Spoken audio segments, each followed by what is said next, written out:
It is my great honor and privilege to introduce our congregant, Dr. Roos, a hidden child and survivor of the Holocaust, whose life story is a powerful testament to courage, resilience, and the enduring strength of the human spirit.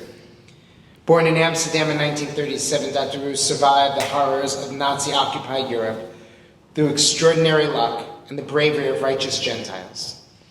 Twice arrested by the SS and twice miraculously escaped, once with the help of 2 German soldiers whose survival is all the more remarkable when we remember that 75% of Dutch Jews perished. His father, a heroic member of the resistance, was executed in 1944 for forging identity and ration cards to save others.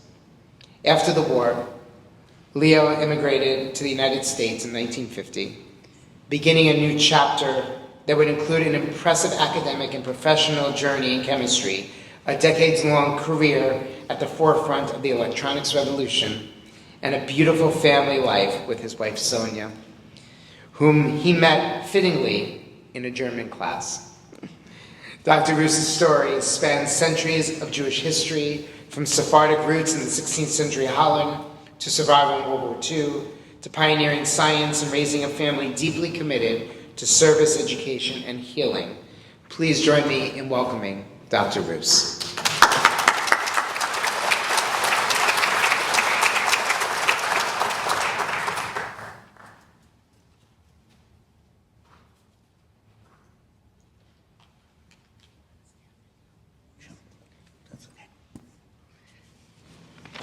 Could I have slide number 1, please?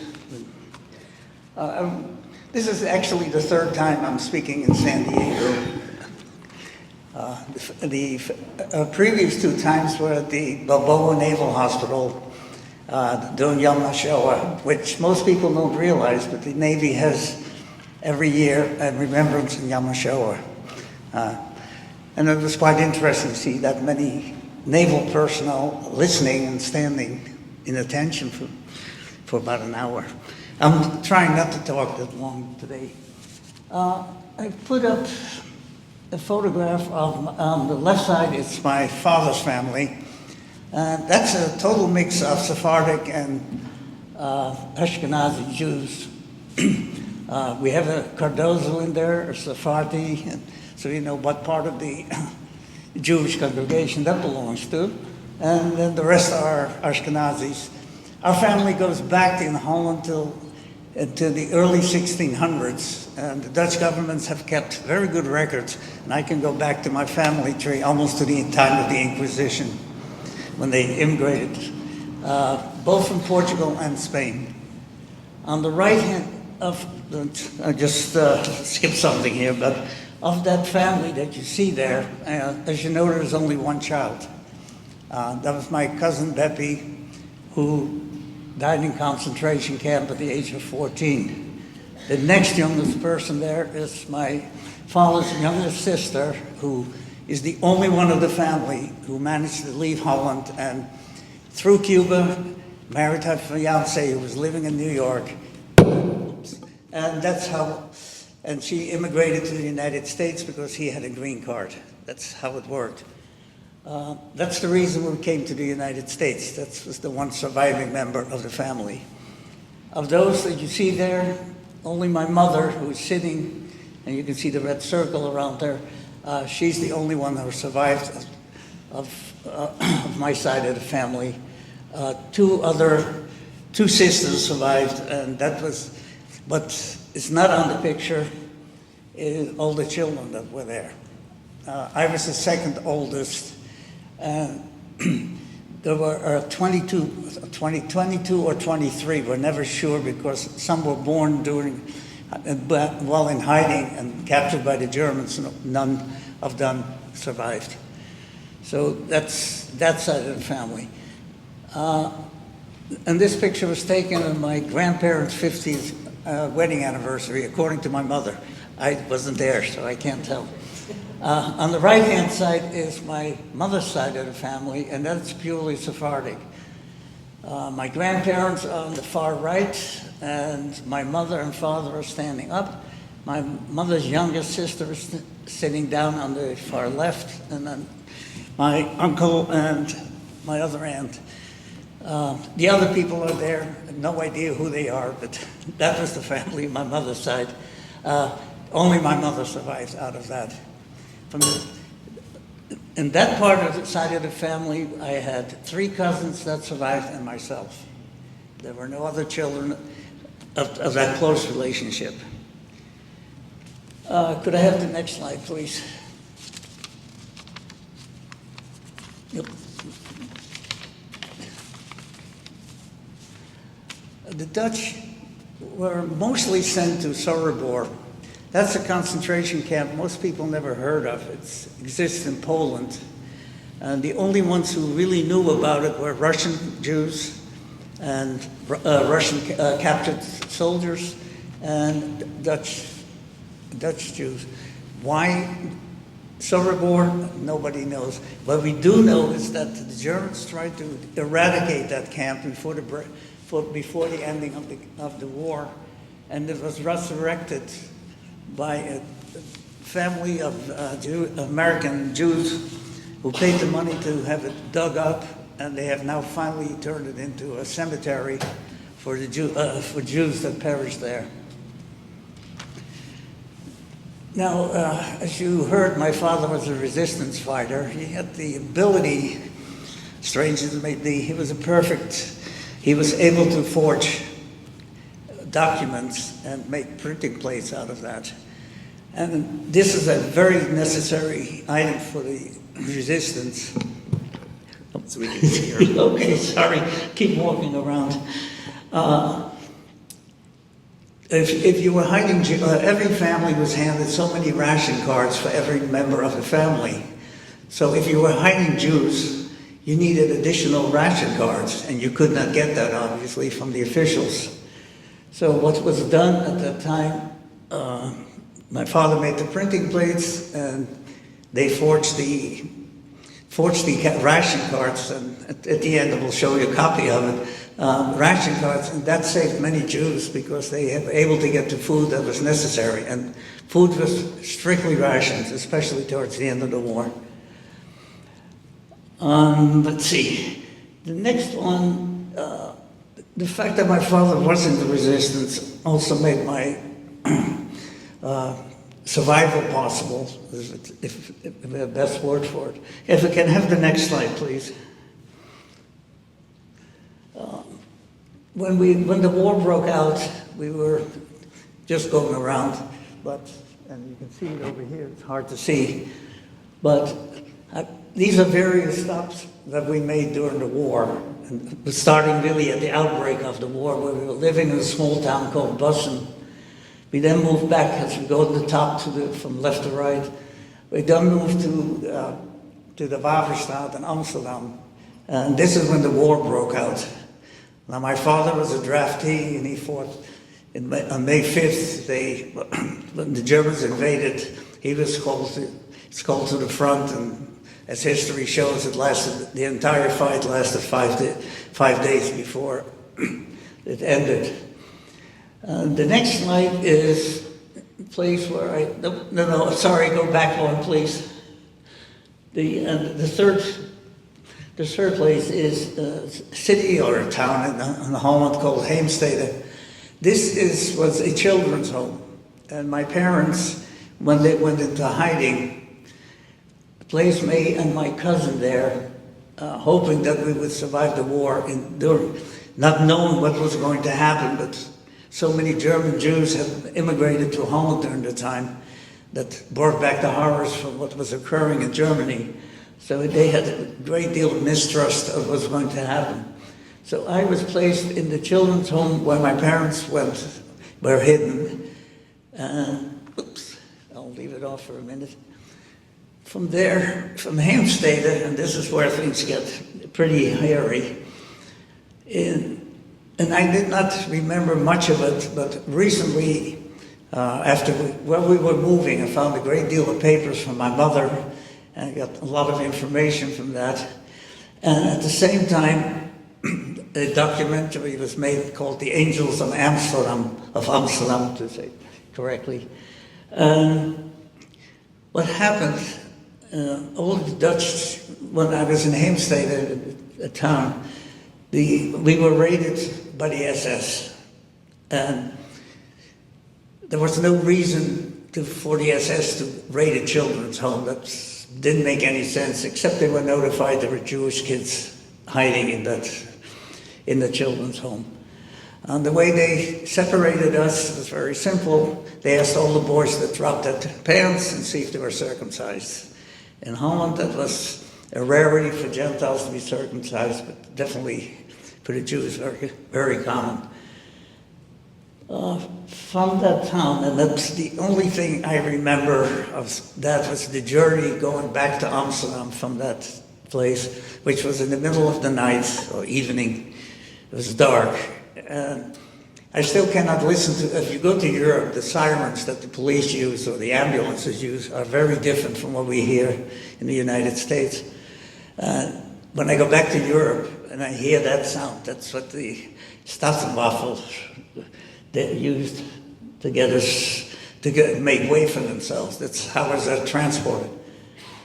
I was placed in what it's now a museum that was called the Schouwburg, that means nothing else but a theater, which was converted for a place to place the children. And that was the first place where they collected all Jewish kids that live in Amsterdam, from babies on to teenagers and older. And from there, they were going to be transported to either Vught, which was one concentration camp in Holland, or to Westerbork. These were just camps, holding pens, if you want to call them that. From there, they went to concentration camp. Here is where things really changed. Where the children were collected in the Schouwburg, the staff were Gentiles in most cases. There were some Jewish after the war, we found out, but not many. And through that entire system, about 15,000 Jewish kids moved through. That was about roughly the population of Jewish children in Holland. They went through that particular building. Of those, 650 were actually helped to escape by the staff that was working there. I was one of those, and that's a rarity. Of those 650, less than half survived the war anyway, but at least that many survived.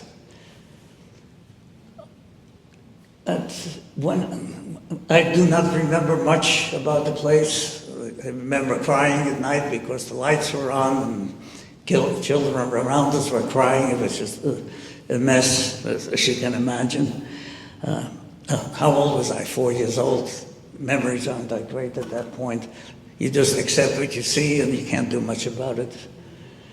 But because when I do remember that night when they took us, and they took small groups of children, and behind the building was a school, and the school was involved in the escape of the children, and that they had left the doors open on the backside of the building, so they could move the kids into that building, into the school, and then the Dutch resistance came and picked up the children as they came through. They were distributed all over Holland at that point.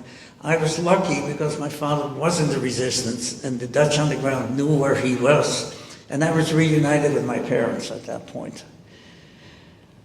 And this, for the sign, the photo that says Amsterdam, there's a section in Amsterdam that would be called, in the early years of the east side of New York, this was the toughest section of Amsterdam. And German soldiers really did not really dare to go into that section of town until very early on there was a uprising by labor unions when they started deporting the Jews to Germany. They took a group of men by the canals and they picked every 10th man and shot them. At that point the resistance sort of dropped off. At any rate, we stayed there until I got pretty sick and they had to call a doctor. And since my father was still doing the engraving, then the Dutch resistance kept up with him, and I remember people calling on him and picking up paperwork, whatever else was necessary. But anyway, once a doctor had arrived and he got the necessary medication, they had to move us. They did not trust the doctor not to tell the Germans. And so we moved onward to the next section in Holland. And this is where things really became difficult. Not so, if you think about it, I was 4 years old, 3.5, 4. There were people, and there were a lot of collaborators in Holland. Not all the Dutch were all that nice. So at any rate, we were placed in a house that's an average apartment building in Holland is 3 stories. We were in the middle floor, and above us they were safe, but below us were collaborators with the Germans. Now, one of the safest places, obviously, is to be places where the Germans wouldn't necessarily look for you. What it meant, though, that the family we stayed there with had no children. And the woman below us stayed home all day when the husband worked, which meant that I could not, my parents had to control me not to talk loud, not to walk on the floor, because if they heard us and they knew that the neighbors upstairs above them were not home, who was in the house? And we did this, and I don't know how my parents did it. How do you keep a 4-year-old quiet? Can flush the toilet, can run, can yell, can scream, can't do anything. And they did it. It's an amazing part of my mother and father at the time. I did learn things. I learned to read at that point, because what else could you do? And I learned the arithmetic tables all the way up to 40 or something like that. I can still recite them. But that situation became unsafe, and we moved to another part of Amsterdam. And on the average, we stayed in the places maybe 3 months at maximum, because at that point in time, the Germans were paying the Dutch $7.25 for each Jew that they brought to the Germans' attention. So the underground, or the resistance, as you want to call it, the problem with that is they dealt in cells, so nobody knew anything, everybody else. And our contact, and I remember the gentleman very well, he came on his bicycle, and one of the reasons he could do this, one leg was shorter than the other, so he couldn't work for the Germans, and he was pretty safe to do. He was the contact for the rest of the underground. We moved, he came in at night, and he took me on his bicycle, and we drove to another part of Amsterdam. My mother and I went separately, and my father moved separately, and we were united again in the northern part of Amsterdam. It goes Amsterdam North, and you had to get there taking a ferry and all that, which is very dangerous. We had ID cards, but I'm fairly dark-haired, and most Dutch tend to be blondish, if nothing else, except for the Spanish influence. But obviously we got through that. We moved along much further.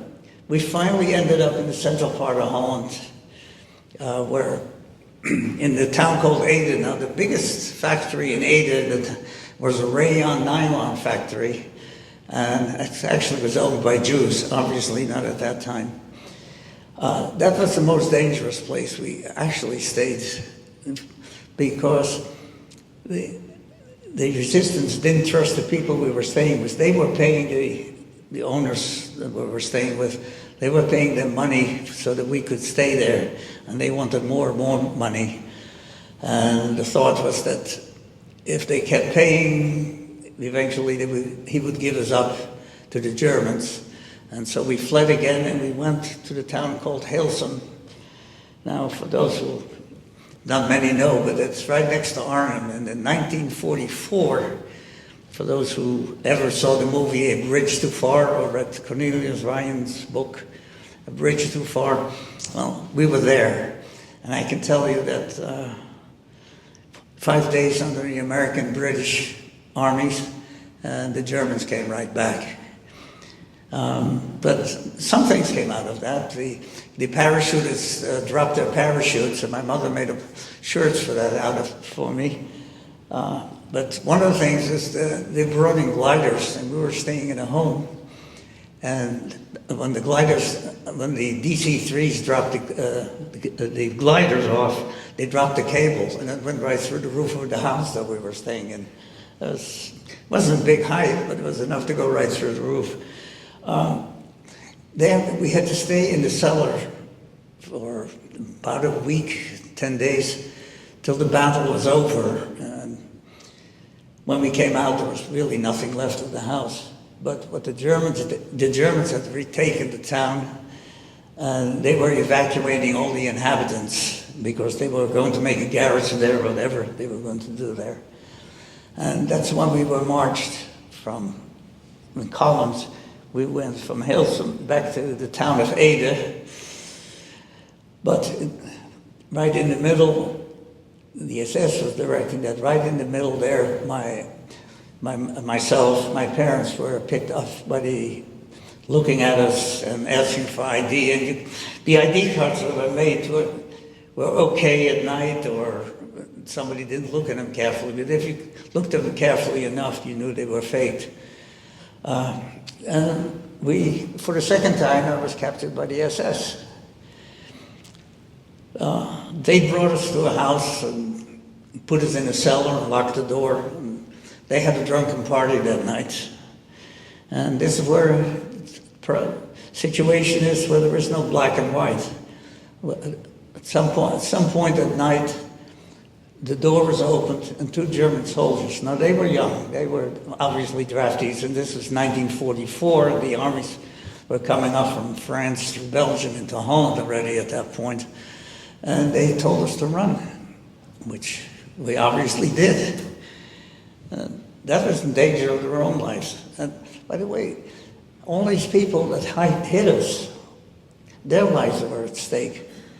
They had, in many cases, they had children, and in many cases, when the Germans did catch someone hiding Jews, they went to camp, and some were shot. So for those Gentiles, this was a very dangerous situation for them as well as for us. And they did it anyway, and that's courage. We went from the Dutch resistance had followed us, and I don't know how they did it, and some of those did survive, so to tell the tale how they knew where we were. And they brought us to a farm the next day. And I have no idea where we stayed overnight after we were let go. They brought us to a farm, and that day the farm was raided by the German army. And they weren't looking for Jews. At that point in the war, they really had no intentions of bringing any Jews out, because they had no way of transporting them to Germany anyway. But they came to look for able-bodied men to build fortifications. And they were particularly looking for older teenagers and anybody in that age group and up. And unfortunately, they caught my father, and he had printing plates and a bunch of forged documents with him. And he was executed the following day in Apeldoorn, a town in Holland.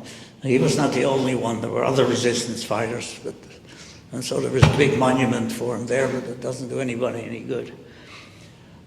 As soon as that happened, my mother and I were redirected to a different town in Lunteren, which is a very small town. It's all farmland at that point. And we managed to survive there for the rest of the war. And that's how my story went. Now, after the war, now I was alone with my mother, and she was hoping that her family would be returning from concentration camps. So we went back to Amsterdam. And I remember going daily with my mother to the central part of Amsterdam, actually where the palace was on the Dam. And on a daily basis, we went to look there to see the Red Cross had put up charts of names, roll after roll of names of Jews that had perished, and of Dutch Jews that had perished, and those who had returned. And so my mother kept going back every day to look at the names, if her sisters or her brother-in-laws or her sister-in-laws would return, and none of them ever did. I don't understand how my mother managed to get through that. It's emotionally, still having to take care of me. And my cousin Lainey, who was also in when the night I was caught by the SS. She looked like a typical Dutch girl, very blonde hair, very blue eyes. So you wouldn't know she was Jewish. And they did remove her after the raid by the SS. And she was placed in a family in Hilversum, which is a town in Holland. I don't know if any of you remember a book called Michel, which was about a hidden child who the family tried to get back. And this happened to my cousin. My mother and her mother were sisters, and the two fathers were brothers. So she was about as close as we could get. And this had to go to court before the family would give her up. And I still think it's the worst thing we ever did. Because emotionally, she was dragged from leaving her parents at the age of 2, now taken away from a family that she's lived with for about 3 years, and getting to know as a family and somebody taking care of as a mother. And all of a sudden, put back with two strangers, myself and, of course, my mother, who she doesn't remember. She was a baby. And the rest of her life was very difficult. She went from, the interesting part is she went from a very strict Protestant to a very observant Jew.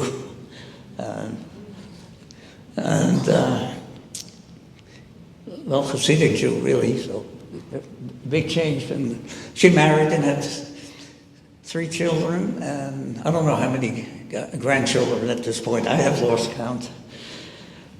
Anyway, we went back to Amsterdam. I went to Rosh Hashanah,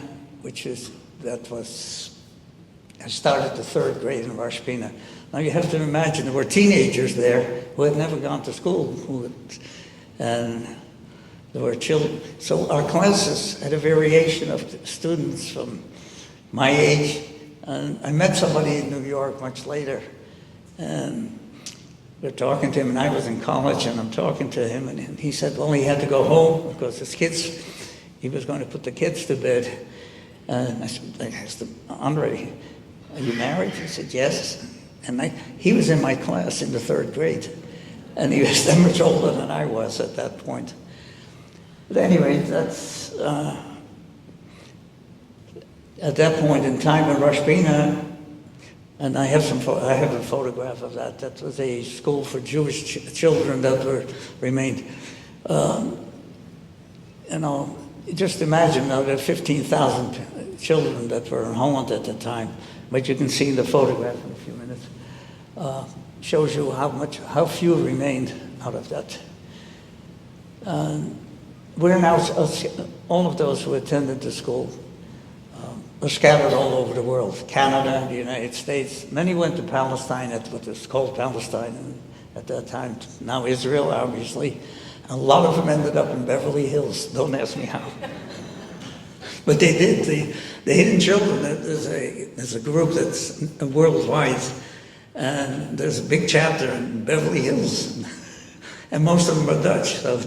And most of them were in school with me. So it's, that's the world. Could I have the next slide, please? When I left the children's home, this is where the adults were located before the transportation to concentration camp in Holland. The first part is when it was still new. The second part is where they bombed it. That happened later in the war because it was the headquarters for the SS in Holland. So they did finally get rid of it, but that's a little bit late. Next slide, please. Okay, this is what I mentioned earlier, the Schouwburg, and that's still there. That's now a Jewish museum. That photograph was taken inside, and that looks a lot better than the conditions were. You see the children, you see the ages, but there were teenagers there. It wasn't just us. Let's see, I can't even see anymore. Oh, anyway, you can see it from there. I can't see it from here. But you can see the narrow space between the buildings. On the left-hand side of the building is the Schouwburg, and on the right-hand side is the school through which we escaped. Next slide, please. Okay, these are the forged documents that I still owe. You see the red cross through it. That was done by the Dutch government after the war, because my mother used that as her false ID card, and that's a photograph of my mother. Those printing plates were made by my father, so that's why we kept them, or I kept them. The ration cards is the upper left-hand corner. And I think that's about, I can't see anything else on it, but you can tell me what's there. The next slide, please. Okay, this is Rosh Hashanah. Now, the red arrow points where I'm sitting, on top of the cab, if anybody is interested. But this is all that remains of the about 15,000 Jewish children in Holland. Like I said, we're no longer in Holland. I don't think any of them that were in that school remained in Holland. 90% of those were orphans. Let's think of that. I was lucky. I had a mother, but so many didn't.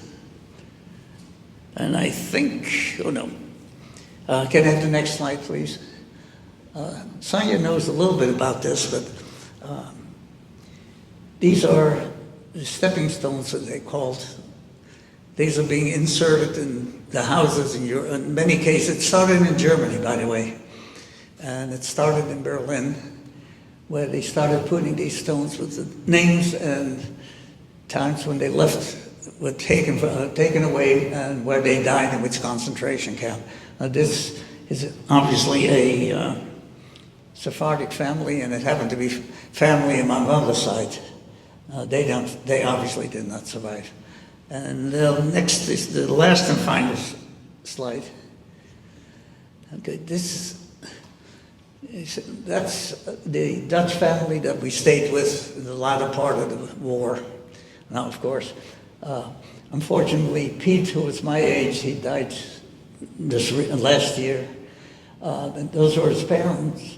And the other one is Pete again, with my youngest granddaughter, when we went to visit them in Holland. The surprising thing is, and that's sort of very interesting, the grandson of the Van Doorns and their great-granddaughter are going to visit us next week, and they're going to stay for 2 weeks, or 10 days actually, and hopefully they're going to stay in the V. We managed to get an apartment, and hopefully you'll get to meet them when they get here. But thank you, and any questions you can do it afterwards, okay?